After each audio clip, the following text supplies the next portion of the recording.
சீனாவின் எழுப்புதல் வீரரான யூன் அவர்கள் சுவிசேஷத்தின் நிமித்தம் சிறைச்சாலையில் அடைக்கப்பட்டிருந்த போது நடந்த சம்பவம்.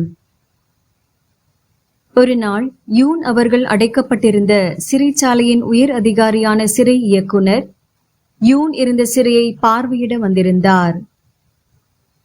அவர் யூனிடத்தில், நீங்கள் எல்லாம் உண்மையான கிறிஸ்தவர்கள் என்று எனக்கு தெரியும். ஏனென்றால் உங்களிடத்தில் மனதுருக்கத்தையும் அன்பையும் காண்கிறேன். இந்த சிறை அறைக்கு உன்னை தலைவனாக நியமிக்கப் போகிறேன். அதன் பின் இந்த சிறையிலேயே மிக பயங்கரமான குற்றவாளி ஒருவனை உன் பொறுப்பில் இருக்கும் சிறைக்கு அனுப்பப் போகிறேன். அவனுக்கான தண்டனை சில தினங்களில் நிறைவேற்றப்படும். அதுவரை நீ அவனை மிகவும் கவனமாக பார்த்து கொள்ள வேண்டும் என்று சொன்னார். யூன் தனக்கு கொடுக்கப்பட்ட பொறுப்பை ஏற்றுக்கொண்டு தன்னுடைய சிறை அறைக்கு அனுப்ப இருக்கும் மனிதனை கவனித்துக் கொள்வதாகவும் பதிலளித்தார். தேவனுக்குள் அவருடைய வாழ்க்கை சிறை அதிகாரிகளையும் தொட்டிருக்கிறது என்பதை அறிந்து தேவனுக்கு மனப்பூர்வமாக நன்றி செலுத்தினார்.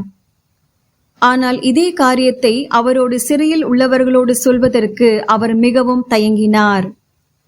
அவர்கள் என்ன சொல்ல போகிறார்களோ என்ற அச்ச உணர்வோடு சென்றார். ஏனென்றால் எந்த மனிதனை அவர்களுடைய சிறை அறையில் அனுப்பப் போகிறார்களோ அவன் சீனா முழுவதும் அறிந்த மிக பெரிய பயங்கரவாதி. இவன் சீனாவில் உள்ள ஒரு முக்கியமான கம்யூனிஸ்ட் உறுப்பினரின் வீட்டில் பிறந்து வளர்ந்தவன். பலமுறை பல ஆண்டுகள் சிறையிலேயே கழித்தவன். ஒரு முறை அவன் சிறையிலிருந்து விடுதலையான உடனேயே கத்திகளை வைத்துக்கொண்டு சம்பந்தம் இல்லாமல் அநேகரை கொன்று குவித்தவன். அவ்வளவு வன்முறை ஆவியால் நிறைந்தவன் இப்போது மீண்டும் கைது செய்யப்பட்டிருக்கிறான். இந்த முறை அவனுக்கு மரண தண்டனை வழங்கப்பட்டது. அவன் தூக்கிலிடப்படும் நாளுக்காய் காத்திருந்தான். சிறையிலும் தன்னை சுற்றியுள்ளோருக்கு அவன் பேராபத்தாகவே இருந்தான். யாரை என்ன செய்வான் என்று யாருக்கும் தெரியாது. ஆகவே 24 மணி நேரமும் அவனுக்கு கைவிலங்கு பூட்டப்பட்டிருக்கும். கால்களும் சங்கிலியால் பிணைக்கப்பட்டிருக்கும். அந்த நிலையிலும் கூட யாரையும் தாக்கும் மனப்பான்மையிலேயே அவன் எப்போதும் இருப்பான். சிறை அதிகாரிகளை கேவலமான வார்த்தைகளால் திட்டி சபிப்பான். யாரும் அவனை அடக்க முடிவதில்லை. தன்னோடு இருக்கும் சிறைவாசிகளின் காதையோ மூக்கையோ கடித்து காயப்படுத்தி விடுவான். அவ்வளவு பயங்கரமான மனிதன் அவன். யூன் சிறைவாசிகளுக்கு தன்னை ஒரு தலைவனாக உயர்த்தியிருப்பதை குறித்தும் பயங்கர குற்றவாளியை தங்களது சிறையில் அனுமதிக்க சம்மதித்திருப்பதாக சொன்னவுடன் எல்லோரும் ஏகோபித்த குரலில், கூடவே கூடாது, அவனை இங்கு அனுமதிக்கவே கூடாது என்று குரல் கொடுத்தனர். அதற்கு யூன், நாம் இயேசு கிறிஸ்துவின் மீது விசுவாசம் வைத்து அனைவரும் சமாதானத்தை காத்து கொண்டிருக்கிறோம். நம்முடைய சமாதானம் கெடுக்கப்படுவதற்கு நாம் அனுமதிக்க கூடாது என்று தெரிவித்தார். யூன் அவர்களோடு பேசி அவர்களை சமாதானப்படுத்திய பின் அவர்கள் யாவரும் அந்த பயங்கர குற்றவாளி மீது அன்பு காட்டவும் மனதுருக்கத்தோடு இருக்கவும் தீர்மானம் செய்து கொண்டார்கள். அந்த பயங்கர கொலையாளி யூன் இருந்த சிறை அறைக்கு கொண்டு வரப்படுவது அவனது கால்களில் இருந்த சங்கிலி ஓசை முன் அறிவிப்பதாக இருந்தது. சிறைவாசிகள் ஒருவருக்கொருவர் அச்சத்தோடு பார்த்தனர். சிறை காவலர் சிறை அறை கதவை திறந்தான். உள்ளே நுழைந்த அவனுடைய கண்கள் வெறுப்பாலும் பகை உணர்வாலும் நிறைந்திருந்தன. அவனது பார்வையே மிகவும் பயங்கரமாயிருந்தது. தனது இரையை பாய்ந்து பிடித்து விழுங்க ஆயத்தமாக இருக்கும் சிங்கத்தைப் போல அவன் காட்சியளித்தான். எல்லோருக்கும் மத்தியில் வந்து நின்றான். தலைமுடி வாரப்படாத நிலையில் பறந்து கிடக்கும் தோற்றம். கைகளின் மணிக்கட்டுகளில் விலங்கு மாட்டப்பட்டிருப்பதின் விளைவாக ஏற்பட்டிருக்கும் இரத்த காயங்கள், கால்களில் மாட்டப்பட்டிருக்கும் சங்கிலியால் கரண்டைகளில் ஏற்பட்டிருக்கும் காயங்களில் இருந்து இரத்தம் வடிந்து கொண்டிருக்கும் நிலை. இதுதான் அவனது தோற்றம். சிறைச்சாலையில் ஒவ்வொரு கைதிகளுக்கும் குடிப்பதற்கென்று ஒரு நாளைக்கு ஒரு அளவு கோப்பை நிறைய தண்ணீர் தான் கொடுக்கப்படும். அந்த அறையில் இருந்த கிறிஸ்தவ சிறைவாசிகள் எந்த தயக்கமும் இன்றி அவரவர்கள் பங்கிற்கு கொடுக்கப்பட்ட தண்ணீரை சேர்த்து அதை கொண்டு அவனது காயங்களை கழுவினார்கள். அவர்கள் செய்த இந்த செயலை கண்டு ஒரு வார்த்தையும் கூட பேசாமல் அவன் அமைதியாக நின்றிருந்தான். ஏனென்றால் முற்றிலும் மாறான சூழ்நிலையை அவன் முதலாக சிறைச்சாலையில் காண்கிறான். அவன் மரண தண்டனைக்கு நியமிக்கப்பட்ட கைதியாக இருந்தபடியினாலே சிறை அதிகாரிகள் அவனுக்கு கொடுக்கப்பட வேண்டிய உணவை கூட சரியாக கொடுக்கவில்லை. ஏனென்றால் அவன் தான் சில தினங்களில் தூக்கிலிடப்பட்டு சாக போகிறானே என்ற அலட்சிய போக்கு. அந்த சிறை அறையிலிருந்து விசுவாச சகோதரர்கள் அனைவரும் தங்களுக்கு கொடுக்கப்படும் உணவின் அளவை குறைத்து அதை ஒன்று சேர்த்து அவனுக்கு கொடுக்க தீர்மானித்தார்கள். சிறையில் ஒரு கைதியை கடுமையாக தண்டிக்க வேண்டுமானால் அவனுக்கு கொடுக்கப்பட வேண்டிய உணவையும் தண்ணீரையும் தொடர்ந்து கொடுக்காமல் நிறுத்தி அவனை பட்டினியாலும் தாகத்தாலும் வாடி கதற வைத்து விடுவார்கள். அவன் எதுவும் பேசாவிட்டாலும் கூட, ஏன் இந்த மக்கள் என்னை முற்றிலும் மாறுபட்ட விதத்தில் கவனிக்கிறார்கள் என்று நிச்சயமாய் அவன் நினைத்திருப்பான். வாரம் ஒருமுறை சிறைவாசிகளுக்கு ஒரு விசேஷ உணவு கொடுக்கப்படும். அன்றைய நாள் அது கொடுக்கப்படும் நாளாக இருந்தது. அது ஒரு சாதாரணமானதுதான். ஆனால் சிறை கைதிகளுக்கோ அது விசேஷமானது. ஆவியில் வேக வைத்து தயாரிக்கப்படும் மாண்டோவ் என்று சொல்லப்படுகிற ரொட்டிதான் அது. அந்த மரண தண்டனை கைதிக்கு ஒன்றுமே கொடுக்கப்படவில்லை. இவனுக்கு கொடுக்கப்பட்ட மாண்டோவ் ரொட்டியை மிகுந்த ஆவலோடு முதல் கடியை கடிக்க வாயருகில் கொண்டு வந்தார் யூன். அப்பொழுதுதானே ஆண்டவர் மெல்லிய சத்தத்தில் யூனோடு பேசினார். உன்னுடைய பாவத்திற்காக நான் சிலுவைக்கு சென்றேன். உன்னுடைய அன்பை நீ எனக்கு காட்டுவதற்கு நீ என்ன செய்ய போகிறாய்?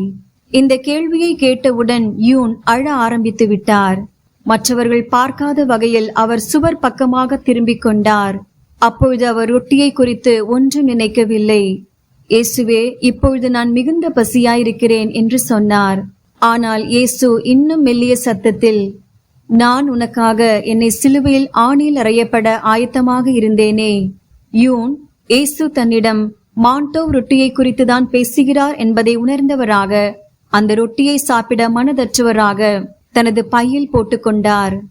அதுவரை அவருக்கு இருந்த வயிற்றை பிடுங்குகிற அளவிலான பசி உடனடியாக மாறி திருப்தியாக விருந்து சாப்பாடு சாப்பிட்டது போன்ற ஒரு நிறைவை பெற்றார்.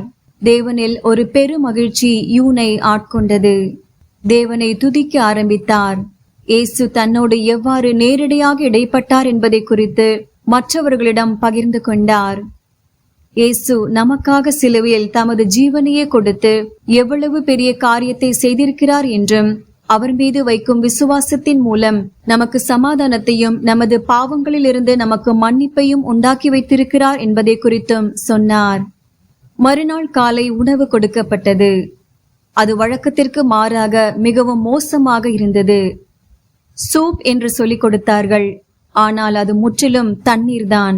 சிறையில் இருந்த அனைத்து சிறைவாசிகளும் இது தங்களை பட்டினி போடும் திட்டமென ஒன்று போல் சொல்லி வைத்தது போல் சிறை அதிகாரிகளை திட்டியும் சபித்தும் கத்த ஆரம்பித்து விட்டார்கள்.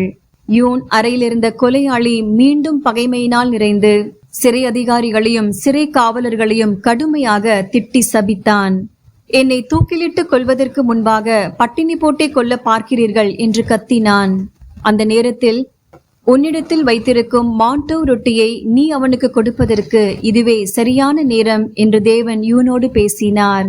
அந்த கொலையாளி மிகுந்த வெறுப்படைந்தவனாக சூப் வைத்திருந்த கோப்பையை தரையில் வைத்திருந்தான்.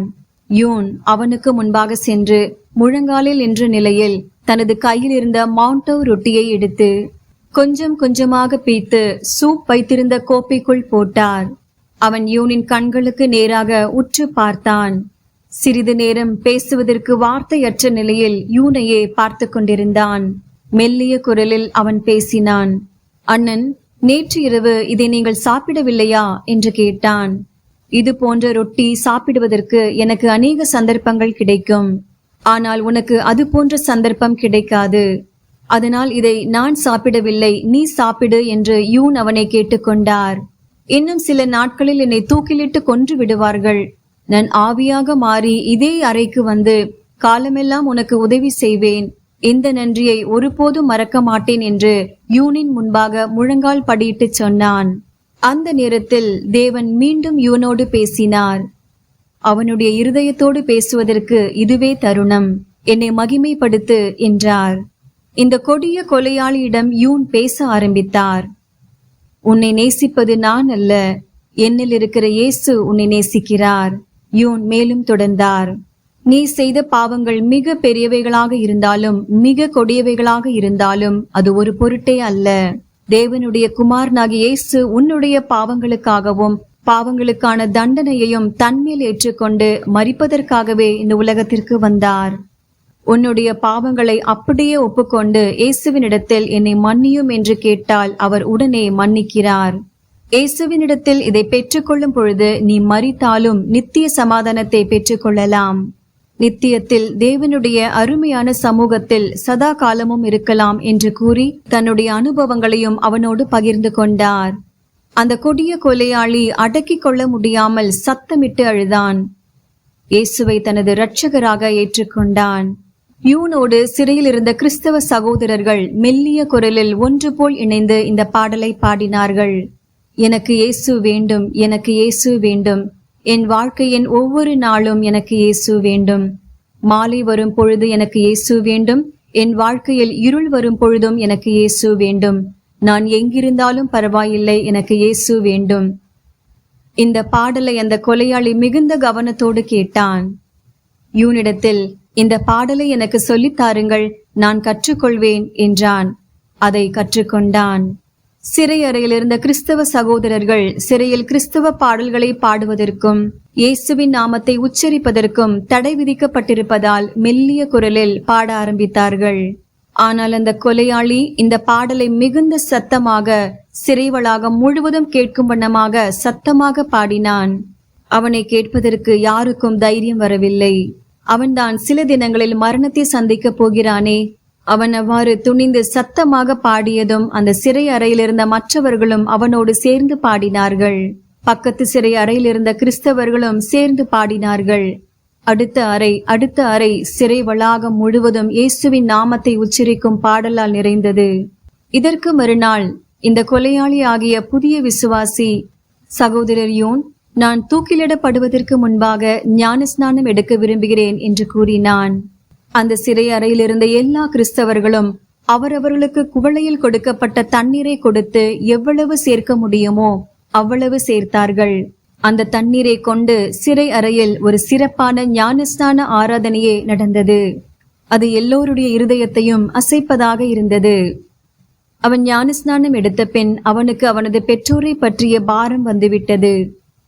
கம்யூனிஸ்ட் கட்சியின் கோட்பாடுகளில் ஊறிப்போன என் பெற்றோரின் நிலை என்னவாகும் என்று கேட்க ஆரம்பித்தான். உன்னுடைய பெற்றோருக்காக நீ ஜெபம் பண்ண வேண்டும். தேவன் அவர்களுடைய இருதயங்களை திறக்க வேண்டும் என்றும் ஆவிக்குரிய கண்கள் திறக்கப்பட வேண்டும் என்றும் நீ கேட்க வேண்டும் என்று யூன் அவனுக்கு சொன்னார். அவன் தனது குடும்பத்தாரின் ரட்சிப்பை வேண்டி இயேசுவிடம் ஊக்கமாக ஜெபிக்க ஆரம்பித்தான். நாள் முழுவதும் ஜெபித்தான். ஒவ்வொரு நாளும் ஜெபித்தான். இயேசு இப்பொழுது என் இருதயத்தில் இருக்கிறார், நான் சமாதானத்தோடு இருக்கிறேன் என்று அந்த கொலையாளி மனப்பூர்வமாக யூனிடத்தில் சொன்னான். மேலும் தன்னுடைய ஷர்ட் காலரில் மறைத்து வைத்திருக்கும் லேசர் பிளேடை சுட்டிக்காட்டி, சிறை அதிகாரிகள் என்னை தூக்கில் இடுவதற்கு முன்பாகவே நான் தற்கொலை செய்து கொள்ள வேண்டும் என்று நினைத்தேன் என்ற உண்மையை கூறினான். யூன் உடனே ஷர்ட் காலரில் இருந்த பிளேடை எடுத்து வெளியே நின்று கொண்டிருந்த சிறை காவலரிடம் ஒப்படைத்தார்.